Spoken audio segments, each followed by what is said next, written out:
If someone asked you who the richest people in history were, who would you name? Perhaps a billionaire banker or corporate mogul like Bill Gates or John D. Rockefeller. How about African King Musa Kita I? Ruling the Mali Empire in the 14th century CE, Mansa Musa, or the King of Kings, amassed a fortune that possibly made him one of the wealthiest people who ever lived. But his vast wealth was only one piece of his rich legacy. When Mansa Musa came to power in 1312, much of Europe was racked by famine and civil wars. But many African kingdoms and the Islamic world were flourishing, and Mansa Musa played a great role in bringing the fruits of this flourishing to his own realm. By strategically annexing the city of Timbuktu and re-establishing power over the city of Gal, he gained control over important trade routes between the Mediterranean and the West African coast, continuing a period of expansion which dramatically increased Mali's size. The territory of the Mali Empire was rich in natural resources, such as gold and salt.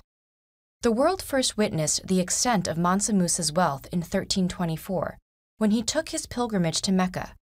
Not one to travel on a budget, he brought a caravan stretching as far as the eye could see. Accounts of this journey are mostly based on an oral testimony and differing written records, so it's difficult to determine the exact details. But what most agree on is the extravagant scale of the excursion. Chroniclers describe an entourage of tens of thousands of soldiers, civilians, and slaves, 500 heralds, bearing gold staffs and dressed in fine silks, and many camels and horses bearing an abundance of gold bars. Stopping in cities such as Cairo, Mansa Musa is said to have spent massive quantities of gold, giving to the poor, buying souvenirs, and even having mosques built along the way. In fact, his spending may have destabilized the regional economy, causing mass inflation.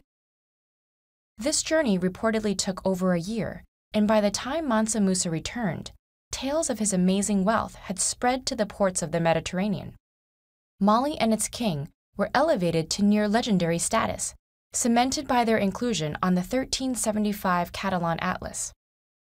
One of the most important world maps of medieval Europe, it depicted the king holding a scepter and a gleaming gold nugget.